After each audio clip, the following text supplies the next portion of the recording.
Olá, galera, tudo bem com vocês? Eu sou a professora Marcelena, professora de Geografia dos sétimos anos da Escola Estadual Juarez Canuto de Souza, em Caratinga, Minas Gerais. Tudo bem com vocês?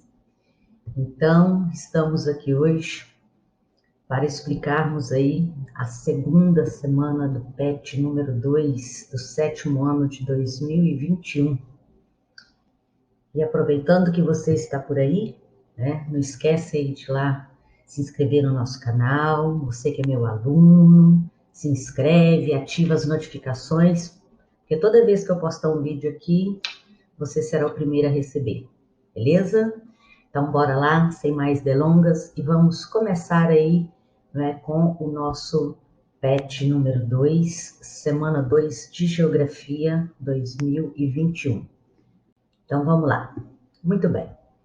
Então, nesta semana, nós vamos falar sobre as atividades econômicas e a ocupação do território brasileiro, que está lá nas páginas 75 e 76 do PET de vocês. Tá bom? Então, nós vamos explorar aí essas relações econômicas, né, que tiveram com a expansão, né, do crescimento do território brasileiro, tá? Qual foi ou quais foram, né, as atividades econômicas que contribuíram para que o território brasileiro tivesse hoje, né, o tamanho que ele tem, mais de 8 milhões de quilômetros quadrados. Então vamos pegar aqui o nosso texto. Ele diz o seguinte: a partir de 1530, o plantio de cana-de-açúcar marcou o início de uma ocupação mais efetiva da América Portuguesa. O que era essa América Portuguesa?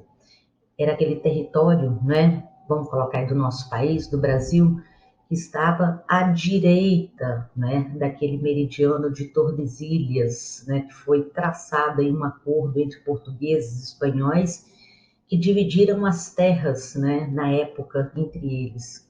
Tudo que estivesse à direita, né, desse meridiano, dessa linha imaginária, pertenceria a Portugal, tudo que estivesse à esquerda pertenceria à Espanha.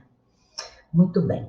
Então, no século XVI, os colonos utilizavam, né, a mão de obra escravizada na produção canavieira. Tá? Então, os escravos que foram trazidos, né, de forma obrigatória da África para as terras, né, brasileiras, que eram controladas pelos portugueses, eram utilizados como mão de obra.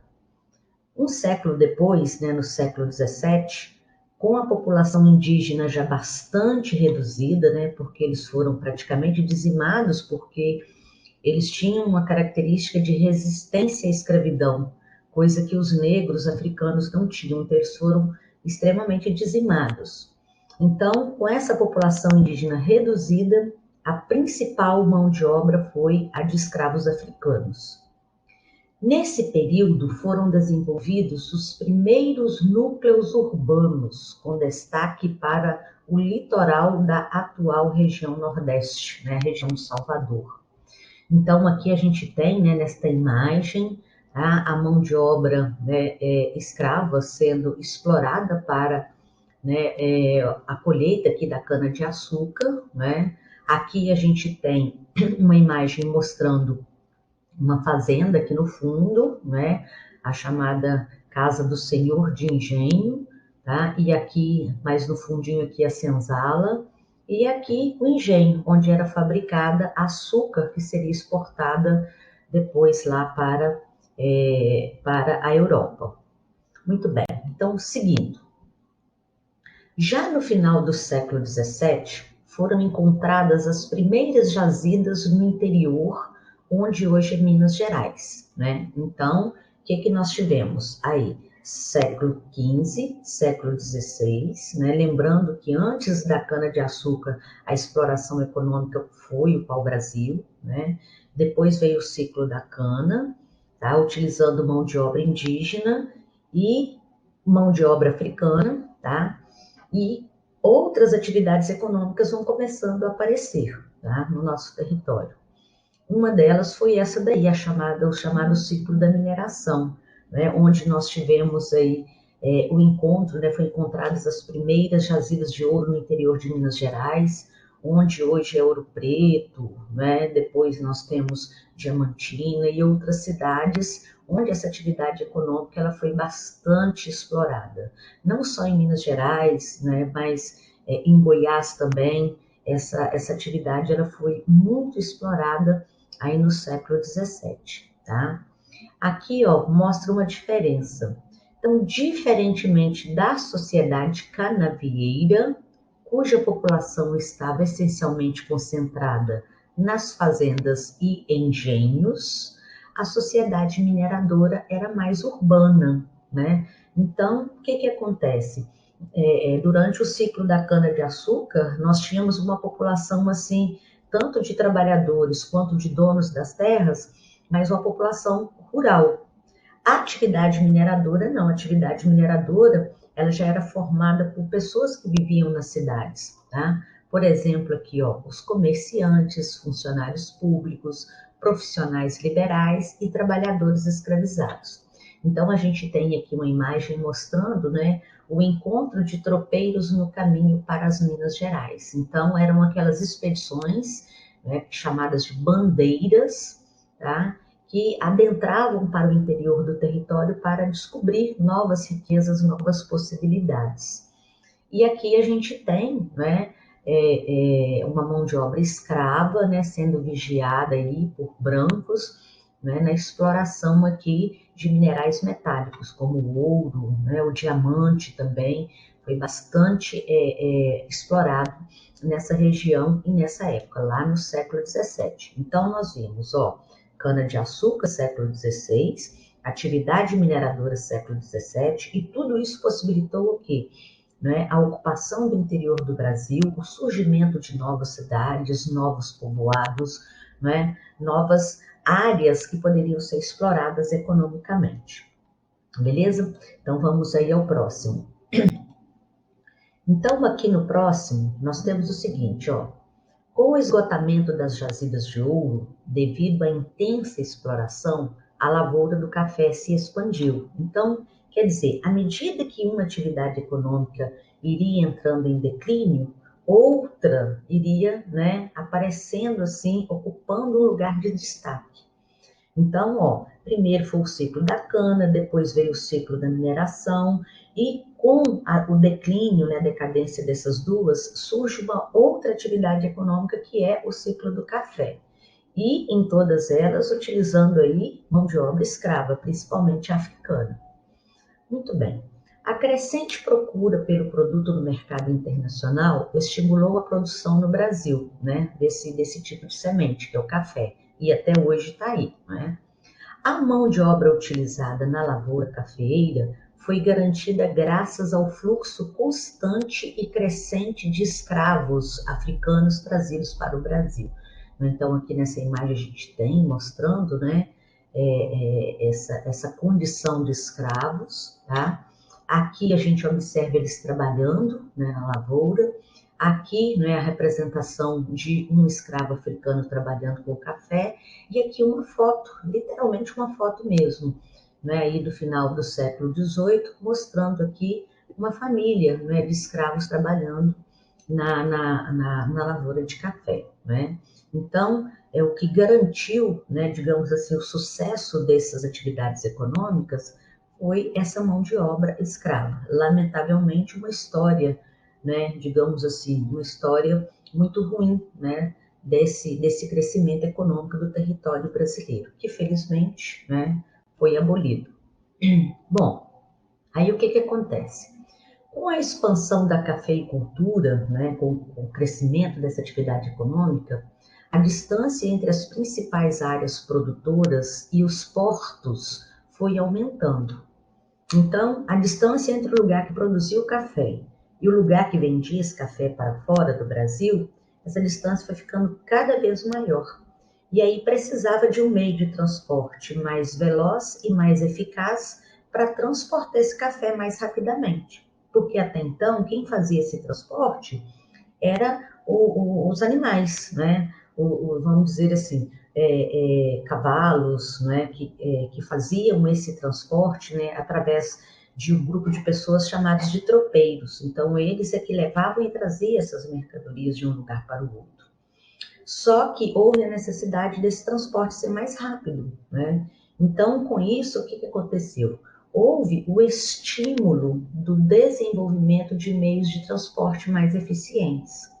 Então, foram construídas as primeiras ferrovias do país, concentradas no atual estado de São Paulo. Então, as primeiras ferrovias, as primeiras linhas de trem, elas ligavam esse interior brasileiro, né, que produzia muitas riquezas, até o litoral, né, até os portos, para onde os produtos seriam exportados, vendidos para fora. Tá? Então, foi, vamos dizer assim, o primeiro meio de transporte mais eficaz e mais veloz, né, foi exatamente aí os trens, né, as chamadas ferrovias. E depois vieram outras formas aí de transporte, tá? Muito bem. Fato é que todas essas atividades econômicas que nós vimos e que aparece aqui no mapa, promoveu o quê? O crescimento, né, do território brasileiro, transformando no que ele é hoje, tá? Então começou aqui, ó, lá no século XV, com essa área verdinha aqui, com o pau-brasil, tá? Aí adentrou o século XVI com essas áreas em lilás aqui, ó, cana-de-açúcar, né? Depois vieram outras atividades econômicas, por exemplo, aqui ó, a criação de gado, a pecuária, né? A mineração aqui nessa região, né, de Minas Gerais, Goiás, tá? Então, esses ciclos econômicos possibilitaram o crescimento do território brasileiro. Inclusive, até chegar aqui, ó, na região norte, onde nós temos essa área em rosa aqui, ó, que essa área em rosa aqui foi a chamada exploração das drogas do sertão. O que seriam essas drogas do sertão? Não é droga no sentido, né, da palavra, não. Tá aqui, ó. Eram produtos extraídos da região amazônica, como, por exemplo, o cravo, o cacau, que é a matéria-prima do chocolate, o guaraná, a castanha do Pará, o urucum, né? Essências de plantas que eram muito apreciadas na Europa.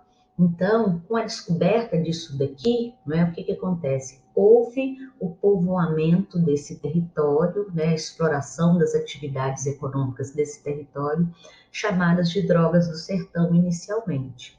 Depois, nessa mesma área, veio aqui, ó, o ciclo da borracha, que é a extração do látex, que é a matéria-prima, né, para fabricar todo tipo de borracha, tá? Para utilizar em vários produtos, né? Então, aí nessa região tem, né, as árvores, as serigueiras, de onde é extraído esse látex para a fabricação da borracha. Isso gerou uma riqueza muito grande aqui nessa região, só que mais recentemente, beleza? Então, nós tivemos aí, ó, pau-brasil, e sempre começando aqui, ó, do litoral em direção ao interior, porque foi daqui que o Brasil começou a crescer, a expandir seu território, né? Então, aqui, ó, primeiro, a exploração do pau-brasil, da cana-de-açúcar, a mineração dessa área, a pecuária, depois aqui as drogas do sertão, e com isso, né, fora o café, que nós não falamos, né, o ciclo do café que dominou essa região também. Então, com isso, o território brasileiro cresceu bastante. Todas essas atividades econômicas contribuíram para isso, beleza? Então, vamos dar sequência aqui, ó. Então, o que acontece? Com a abolição da escravidão em 1888, o governo brasileiro incentivou a migração europeia. Por quê? Porque, veja bem, nessa época, o forte do Brasil era a produção de café. E quem garantia o cultivo, né, o plantio, né, os cuidados, a colheita, era a mão de obra escrava. Só que aí, né, os escravos eles foram libertados em 1888. E quem é que iria continuar trabalhando nessas lavouras de café? Aí o que o governo brasileiro fez? Ele incentivou a vinda de imigrantes estrangeiros para o Brasil, né? Vieram muitos imigrantes lá da Europa, italianos, alemães, tá? Vieram também da Ásia, os japoneses. Então, esses imigrantes italianos, alemães, né, os japoneses e tantos outros que vieram, é que continuariam como mão de obra para trabalhar nas lavouras de café. Só que agora, mão de obra assalariada, paga, né? Então, o que acontece? Né? O governo brasileiro, ele incentivou a migração, né, de pessoas da Europa para o Brasil, da Ásia para o Brasil, pois aumentou a demanda, quer dizer, a procura por mão de obra nas áreas de agropecuária e mineração. Italianos e alemães começaram a chegar ao Brasil. Então, eles chegavam ao Brasil aqui através dos portos, né? O Porto de Santos chegava assim, vários navios lotados de imigrantes que saíram lá da Europa, né? Porque as condições lá não eram muito boas e vinham para o Brasil à procura de novas oportunidades. Tá? Em 1908, o primeiro navio japonês chegou a São Paulo. Esses imigrantes formam, nesse estado, a maior comunidade japonesa fora do Japão no mundo. Lá em São Paulo tem um bairro chamado Bairro da Liberdade, que é exatamente onde vive, né, até hoje os descendentes desses primeiros japoneses que chegavam aqui.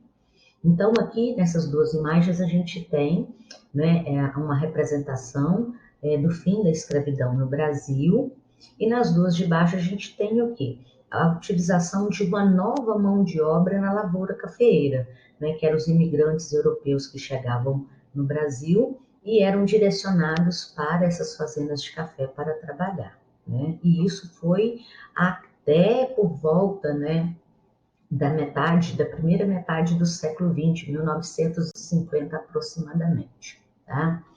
Muito bem.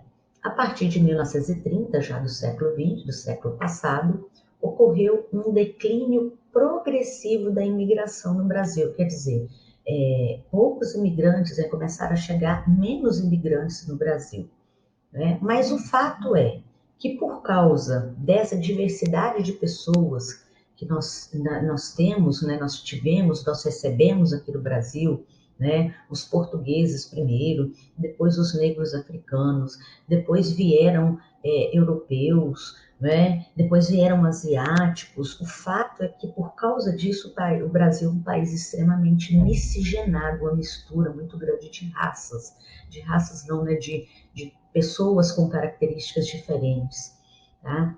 Então, o Brasil hoje, devido aos diferentes movimentos de entrada e saída de estrangeiros, é um país miscigenado e diversificado na arquitetura, né? Por exemplo, né, construções que carregam as características das pessoas de onde eles vieram, né? Por exemplo, construções de japoneses, né? As casas lá do sul, por exemplo, que têm descendentes de europeus, elas têm um formato diferente, né? As festas, as comidas. Então, essa diversidade na arquitetura, na culinária, nas artes, é resultado dessa mistura de diversos povos que o nosso território recebeu desde a época da colonização.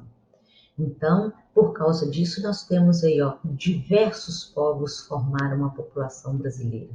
Mas tudo começou aqui, ó, com esses três grupos aqui, ó. Os negros que vieram da África, os portugueses, os brancos portugueses da Europa e a população indígena que já habitava aqui. De qualquer forma, né? Hoje nós somos um país extremamente grande, não só em território, mas em número de habitantes. Nós somos um país muito grande em diversidade cultural, em função desses diferentes povos. Nós somos um país muito grande em atividades econômicas. Tudo isso graças a quê? Graças a essa expansão dessas atividades econômicas pelo nosso território.